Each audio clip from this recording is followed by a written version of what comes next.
Beleza. Tá bom. O ar, então, chegou na minha zona traqueal. Aqui eu vou ter um cano, eu vou ter um ducto, eu vou ter um tubo, que vai ser revestido por anéis de cartilagem. A gente já vai ver por que esses anéis de cartilagem são importantes. Mas, na traqueia, eu tenho a volta de uma coisa. Eu tenho a volta de algumas estruturas que a gente viu lá no começo.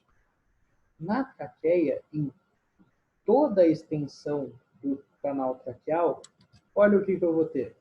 Células ciliadas e células produtoras de muco.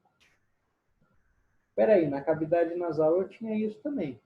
Eu tinha células ciliadas, eu tinha os pelos, eu tinha células produtoras de muco. E aí eu pergunto para vocês, na cavidade nasal o que acontecia?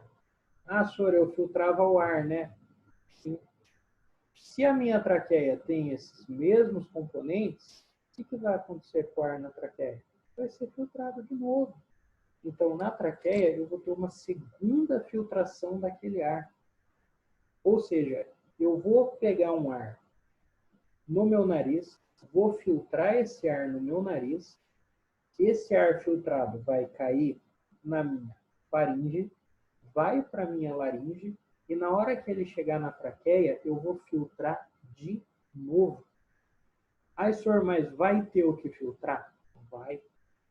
Porque muitas vezes o meu nariz ele não tem a capacidade de filtrar 100% as impurezas. Então, quase sempre passa alguma impureza com o oxigênio do meu nariz. Na hora que essa impureza cai na traqueia, que é uma nova zona ciliada e com célula produtora de muco, essa impureza pode ficar presa agora. Ela pode ficar presa na minha segunda estação de filtração. Se vocês perceberem um pouco, se a gente tiver um olhar um pouco mais analítico, o que eu estou me preocupando até o momento? Eu estou me preocupando até o momento em limpar o ar que eu respirei. Eu estou me preocupando até o momento em purificar aquele ar. E a gente já vai entender o porquê disso. Na cavidade nasal, até chegar na traqueia, a única preocupação que o meu organismo vai ter é eu vou limpar esse oxigênio até não poder mais. Porque eu vou precisar que ele termine a traqueia, ele termine de passar pelo ducto traqueal o mais limpo possível.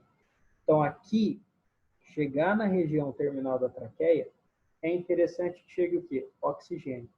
Não é interessante que chegue oxigênio, poeira e micro-organismos.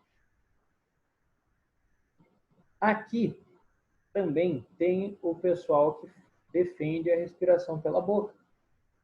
Eles falam, ah, mas ó, se na traqueia tem uma zona de filtração, beleza.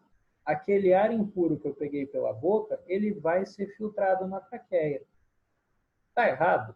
Não está errado.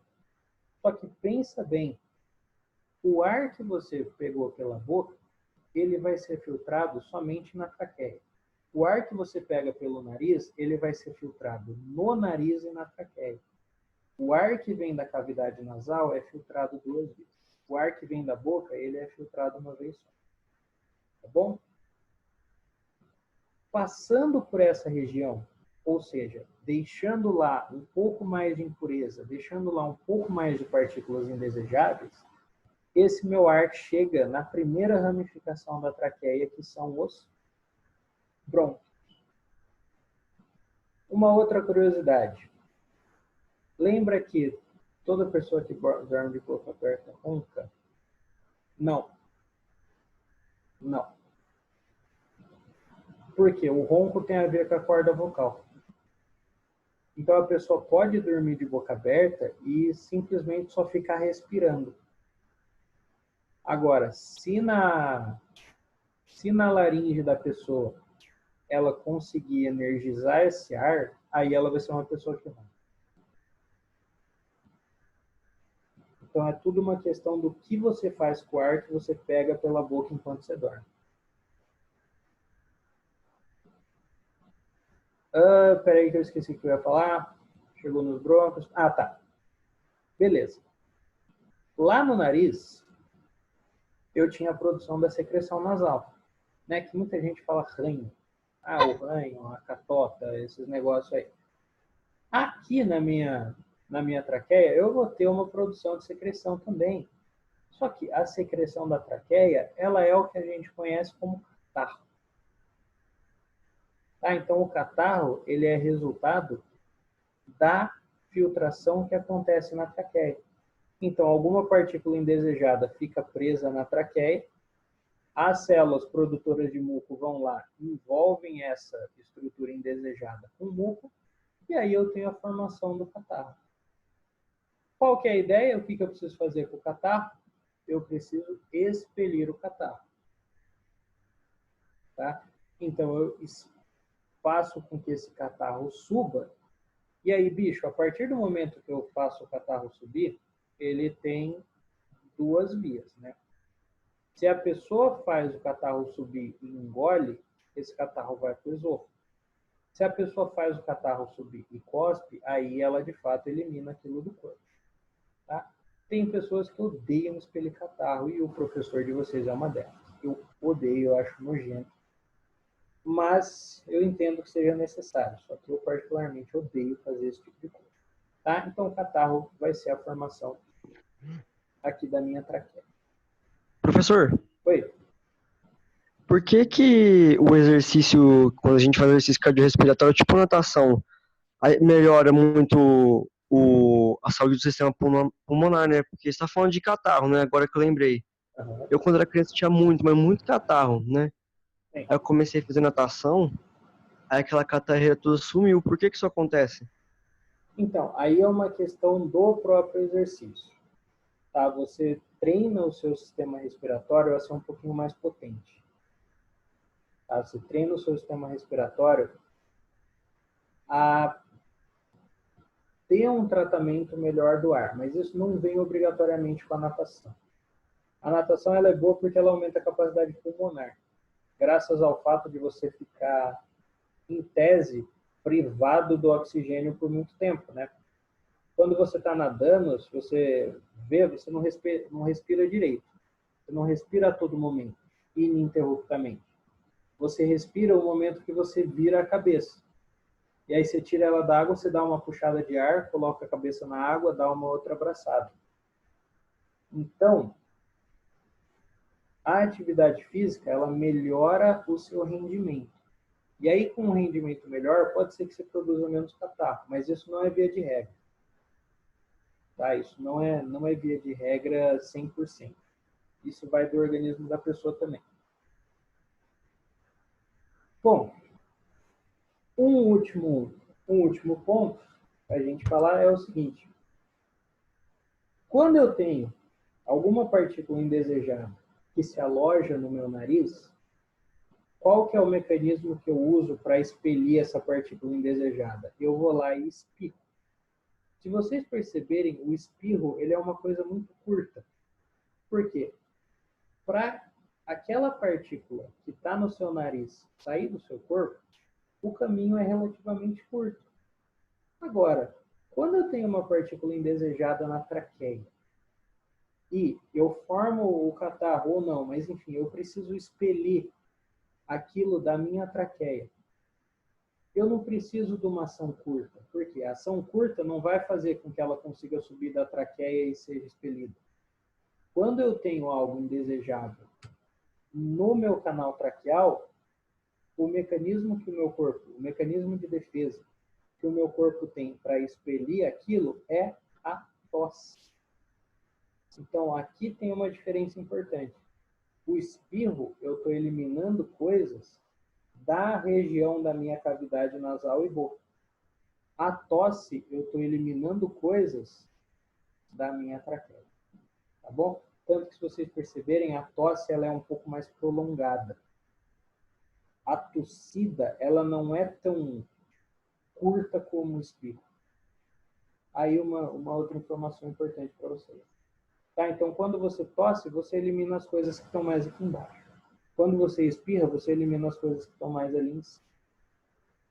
Mas, beleza, vamos imaginar aqui que no nosso mundo perfeito, esse ar que já foi filtrado no nariz passou pela traqueia, foi filtrado novamente, e aí ele chegou na região aqui dos meus brônquios. Professor, o que acontece com a tosse ser seca, tipo a do coronavírus? Aí é diferente. A tosse, ela ser seca ou ela ser carregada, vai depender da produção do muco. Uma tosse seca é uma tosse que não tem catarro. Então, por exemplo, se você for ver a tosse da poeira, ela é uma tosse seca também. Né? A tosse, quando você está com alguma alergia ou quando você está num lugar muito empoeirado, ela é uma tosse também um pouquinho mais seca e um pouquinho mais curta. Isso vai ser dependendo de como a sua traqueia reage àquela partícula indesejada. Se essa partícula indesejada, ela, por exemplo, ficar retida somente nos pelos, somente na parte ciliada, não tem a produção do muco como deveria acontecer, e aí você expele isso numa tosse seca. Quando aquela partícula indesejada ficar aderida nos pelos e tiver uma produção normal de muco em cima, aí você vai ter uma tosse carregada. Tá? Então vai ser como a sua traqueia lida com aquela partícula indesejada.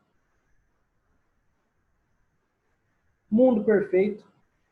Isso tem a ver com os fumantes tossirem bastante? Sim, tem a ver sim. E quando a pessoa faz traqueostomia? Quando a pessoa faz a traqueostomia é porque ela vai ter algum problema nessa região.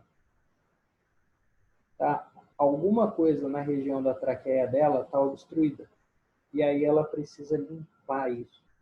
Ela precisa desobstruir esse canal.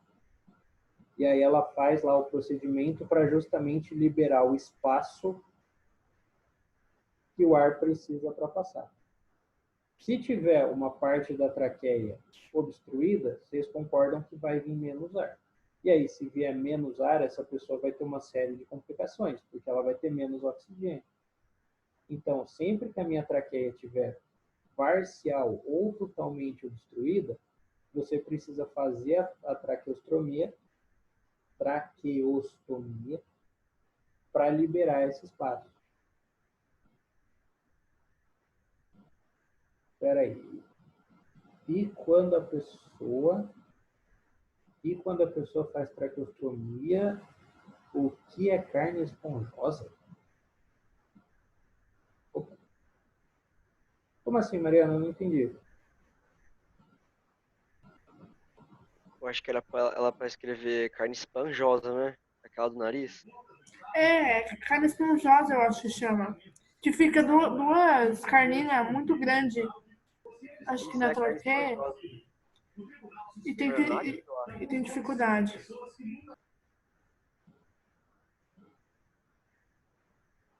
Rapaz, espera aí que isso aí eu não lembro. Carne esponjosa. Da traqueia. Mas aí, será que é da traqueia ou é aqui da região externa? Porque se for da região externa, o que pode acontecer? Tudo isso daqui, eu estou na região do meu pescoço, né? Estando na região do pescoço, isso daqui é cercado por músculo, né? Então pode ser que o músculo esteja forçando a traqueia e aí a traqueia fica um pouquinho mais fina. Pode ser isso. A amígdala não tem nada a ver. A amígdala, ela inflama porque você pega algum micro-organismo respirando pela boca, a amígdala é extremamente sensível e aí qualquer coisinha, qualquer diferença no, vamos dizer assim, no ecossistema da boca, já fica preso na amígdala, ela inflama tanto que você tira a amígdala de boca. Ela ocupa um pouco isso. Exato. Não tendo a amígdala, o ar ele vai passar em maior quantidade, né? Porque vai ter um obstáculo a menos. Esse negócio da carne esponjosa que vocês falaram, realmente eu vou ficar devendo. eu vou atrás disso, eu posso falar com vocês no começo da aula da semana que vem. Ou qualquer coisa amanhã no plantão. Porque agora eu não vou lembrar ao certo. Mas pode ser isso, pode ser algum tipo de músculo da região do pescoço que começa a obstruir a traqueia. Mas eu realmente vou ficar devendo isso para vocês. Eu vou atrás e aí eu falo, pode deixar. Professor, Oi. chama adenoide. É uma carninha que cresce no nariz. No nariz? É, Pior ainda, no nariz. Só se for algum músculo da face, então. Só se for algum músculo da face. Bom, eu vou pesquisar, prometo para vocês. Prometo para vocês que eu vou atrás disso. Vamos só continuar nesse nosso mundo perfeito e vamos imaginar que esse meu ar chegou puro aqui nos brônquios. Tá. O que acontece? Cara, chegou no brônquio é sucesso. Por quê? Chegou no brônquio, está pronto para ele ser mandado para o corpo. O que o meu organismo entende? Bicho, esse ar passou por 2 regiões de filtração, ele vai estar limpo. Então, na hora que cai no brônquio, o que acontece? Esse ar vai para alguma das ramificações, vai para alguns dos brônquios e na região dos brônquios, no final deles, vão ter os bronquíolos, que são mais ramificações. Aqui o que vai acontecer? Passagem. Não vou ter mais célula ciliada? Não. Não vou ter mais células produtoras de muco? Não. No final dos bronquíolos, ali vai acontecer a mágica. Tá? Então, aqui eu vou ter essas ramificações da minha traqueia, que vão fazer a passagem do ar, e na pontinha do meu bronquíolo, eu vou ter os alvéolos pulmonares. O alvéolo pulmonar é a última etapa do meu trato respiratório. Última. Chegou no alvéolo pulmonar, o que chegar no alvéolo pulmonar vai ser mandado para a minha corrente sanguínea. Isso é um perigo. Tá? A gente precisa ficar esperto com isso. Então, pegando aqui, dando um zoom nesta regiãozinha aqui, nessa pontinha, a gente vai ver algo mais ou menos assim. Oi? Oi. Professor, o que acontece quando a pessoa tem bronquite? Inflama. Chega até aqui a região dos brônquios ou um bronquíolos, uma bactéria, um vírus, se aloja nessa região daqui e causa uma inflamação. A inflamação é a resposta do corpo a qualquer corpo estranho. Então, se chegou alguma impureza, algum micro-organismo, e eles se alojam nessa região, eles vão causar uma inflamação. Isso é a bronquite. E aí, na hora que você inflama, esse canal fica menor. Se eu não me engano, ó. Opa.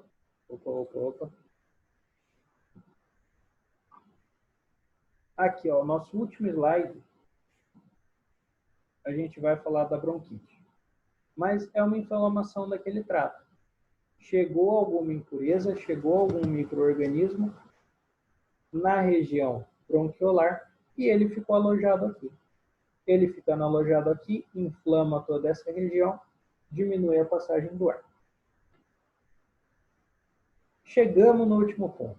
Chegamos nos alvéolos pulmonares. Então, veja, ó, aqui eu tenho um brônquio, tenho um bronquíolo. No final do bronquíolo, eu vou ter esse monte de bolinhas aqui. Esse monte de saquinhos. Cada saquinho desse é um alvéolo pulmonar. O que vai acontecer? O alvéolo pulmonar, se vocês perceberem, ó, em contato com o alvéolo, eu tenho o quê? Vasos sanguíneos. Então, o alvéolo pulmonar, ele vai estar em contato direto com o sangue que está correndo nas minhas veias. Ah, senhor, mas por que tem um vaso azul e um vaso vermelho? Próxima semana. Calma aí. Então, esses meus alvéolos vão estar, ó, ligados aos vasos sanguíneos. Por quê? É aqui que vai acontecer o propósito da aula. Qual que era o propósito da aula? Obter oxigênio e mandar embora gás carbônico. Até o presente momento, a minha única preocupação era fazer o quê? limpar o oxigênio. O meu organismo entende que o que chegar na região do alvéolo pulmonar já está limpo, já está purificado. Por quê? Passou pela purificação do canal nasal e passou pela purificação da traqueia. Ô louco, então o organismo, ele bota fé nele mesmo. Então ele fala, o que chegar nesse meu estágio vai entrar no corpo. Tá? Aqui nos alvéolos pulmonares vai ocorrer a hematose. A hematose, gente, é a troca de gases. A hematose vai ser esses meus vasos sanguíneos pegarem o oxigênio para eles e mandarem o gás carbônico embora. Tá? Então, esse é o meu processo de hematose. A troca em si do O2 pelo CO2 chama hematose e acontece onde? Aqui nos meus alvéolos. Como? Desse formato aqui. O ar, ele vem aqui de cima, ele vem todo o trato respiratório, papapá, chega no alvéolo. O oxigênio que chega no alvéolo, vai acontecer o seguinte com ele. O vaso sanguíneo está passando aqui, ó. Pá. No vaso sanguíneo eu tenho hemácias. E na próxima aula a gente vai ver a composição da hemácia. A hemácia ela é baseada numa estrutura de ferro, tá? Um íon ferro. E o oxigênio ele é muito atraído pelo ferro da hemácia. Na hora que esse O2 cai no meu alvéolo pulmonar, ele vai ser difundido para o vaso. Por quê? O ferro da hemoglobina vai atrair esse oxigênio para cá. Então, beleza, ele vai literalmente ser puxado para o vaso. Enquanto que o gás carbônico que estava no meu vaso sanguíneo, ele vai ser mandado pelo caminho inverso. Tá? A minha hemácia vai se despregar do CO2. Ai, senhor, mas como que a hemácia sabe que está no momento? Pelo excesso de oxigênio. Na hora que o meu vaso sanguíneo fica rico em O2, a hemácia se desprende do CO2 justamente para ligar com o oxigênio. E o gás carbônico que foi desprendido, ele passa para o alvéolo pulmonar. Então, olha só, eu tenho uma entrada de oxigênio no vaso e eu tenho uma saída de gás carbônico do vaso. Pronto. Troquei os gases que eu precisava trocar. Só um minuto, que naquela hora que eu fiz a bobagem e parou de compartilhar, o chat sumiu e agora eu estou clicando para abrir. Não está abrindo. Está abrindo. Por que o chat não está abrindo? Só um minuto, só um minuto. Só um minuto. Vou pegar.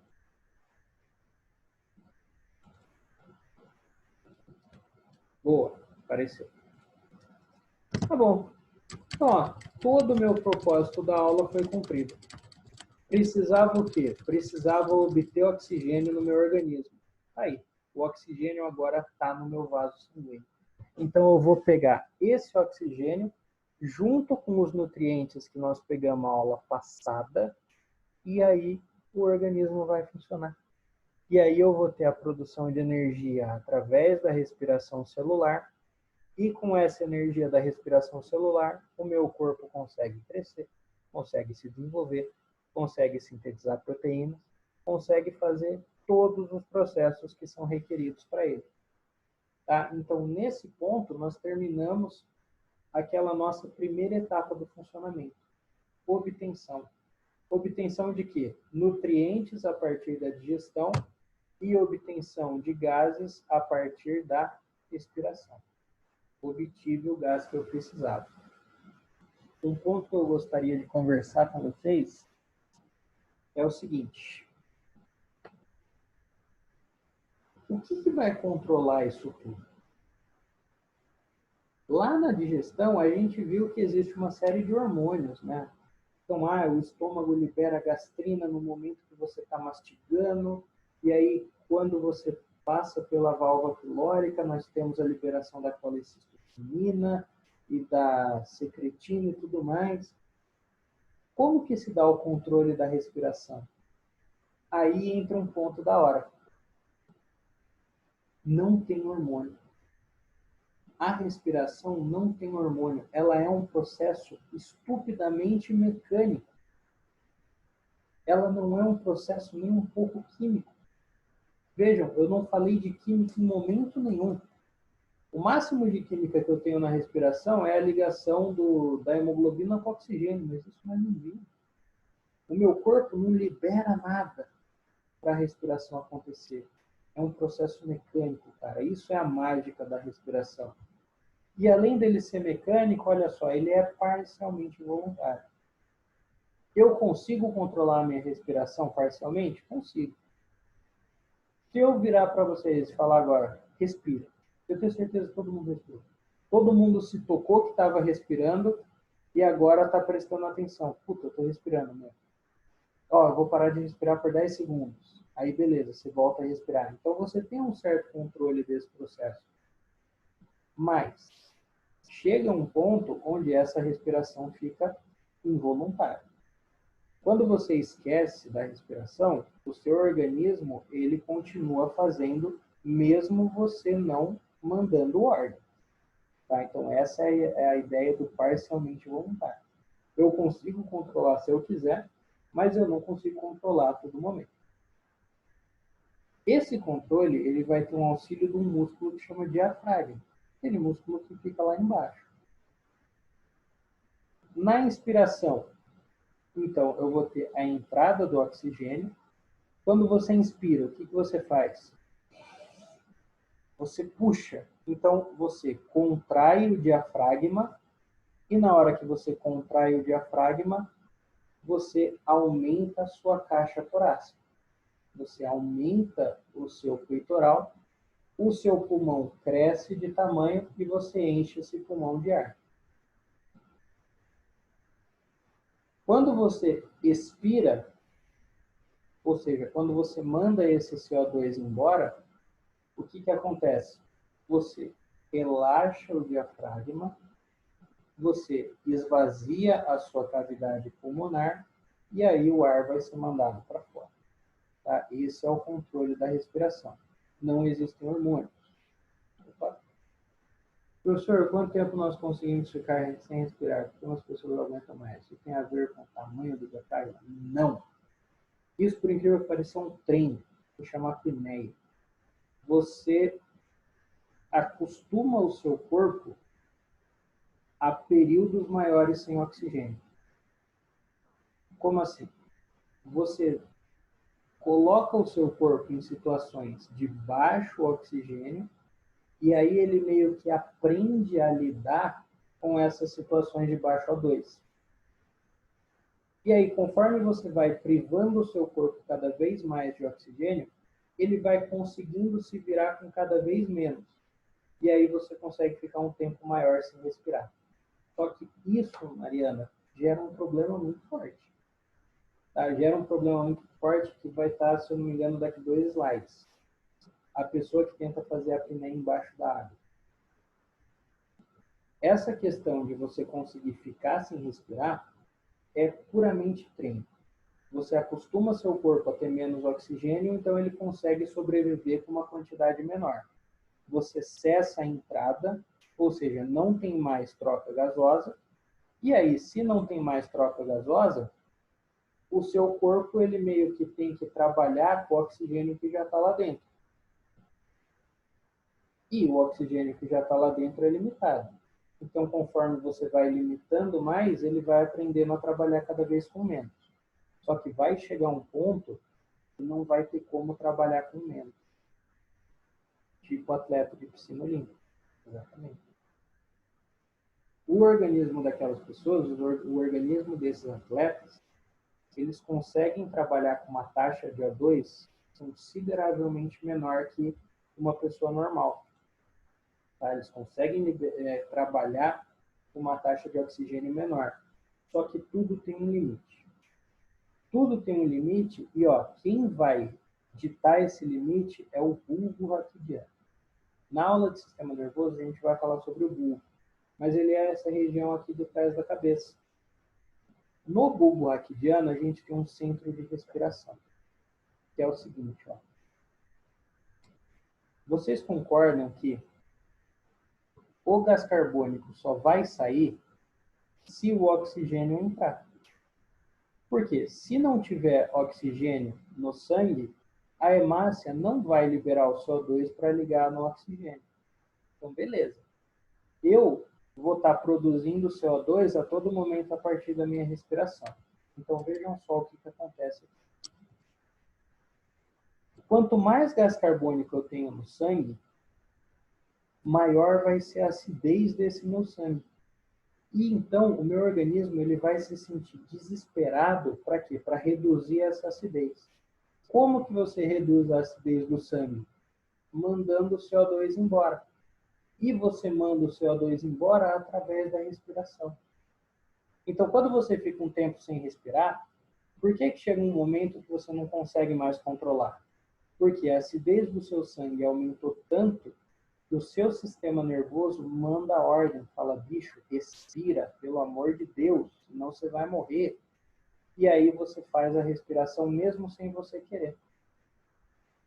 A apneia, você consegue manipular isso daqui. Na apneia, você consegue manipular o seu centro de respiração. Beleza? Mas existe um controle involuntário. Mesmo sem você querer, vai chegar um momento que você vai respirar. E aí leva a gente a um problema que eu vou falar dele primeiro, depois eu volto na bronquite. Nós podemos ter dois estágios. A asfixia e o afogamento. São duas coisas diferentes. Na asfixia, ó, eu vou ter uma privação de oxigênio. Ou seja, eu não vou estar conseguindo inspirar o O2. Se eu não consigo inspirar o O2, eu vou ficar no meu sangue cheio de gás carbônico. Conforme essa acidez vai aumentando, graças à presença do CO2, vai chegar um momento que essa acidez vai se tornar tóxica para o seu corpo. E aí você vai virar óbito. E também essa asfixia pode ser provocada pelo CO, monóxido de carbono. Qual das duas é pior? A asfixia por CO. Quando você entra em contato com o monóxido de carbono, o que acontece? Ele se liga na sua hemácia. Do mesmo jeito que o CO2? Sim. Só que a diferença é o monóxido de carbono não é liberado. A partir do momento que o CO se liga na hemácia, ele vai ficar ligado na hemácia para sempre. Mesmo se tiver a presença do oxigênio, a hemácia não vai conseguir quebrar a ligação com o CO. Então, respirar monóxido de carbono, ele de fato leva você à morte. Porque você vai invalidando cada vez mais uma quantidade maior de hemácias. O CO2, ele consegue ser desprendido. O CO não consegue. Então, na asfixia, é isso que acontece. Eu não vou estar pegando oxigênio, vou encher o meu corpo de gás carbônico e monóxido de carbono, a acidez vai lá em cima, e aí isso, de fato, arrebenta com o meu corpo. Professor, Oi? a acidez que você está falando, ela é provocada pelo CO2, não é? É, ou pelo CO. E a acidez fica no pulmão, não fica? Não, fica no organismo inteiro. No organismo inteiro? É, Nas hemácias que você falou, né? sim, nas hemácias. E as hemácias estão viajando pelo corpo inteiro. Mas o que acontece exatamente quando essa acidez se eleva muito? Por exemplo, você tem regiões do seu organismo que não que não funcionam em meios ácidos. O intestino é um exemplo desse. Lembra, o pH do intestino ele tem que ser básico. Se o seu intestino começa a receber um sangue ácido, ele não funciona mais. Seu cérebro não funciona num meio ácido. Se ele começa a receber um sangue ácido, ele não funciona mais. Então, esses são os prejuízos de uma acidez sanguínea muito forte. É igual Entendi. colocar um pano na cara de uma pessoa e jogar água. É. basicamente. A gente vê bastante casos de asfixia, principalmente em incêndios, né? Combustão libera muito CO e muito CO2. Então, a pessoa que está no incêndio, ela muito provavelmente vai morrer por asfixia ao invés de morrer queimada. Ou seja, ela vai ser queimada? Vai. Só que quando ela for queimada, ela já vai estar morta porque ela se asfixiou.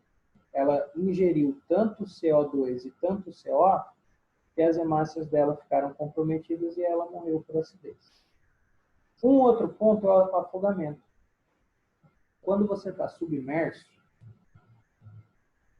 entra na questão da apneia.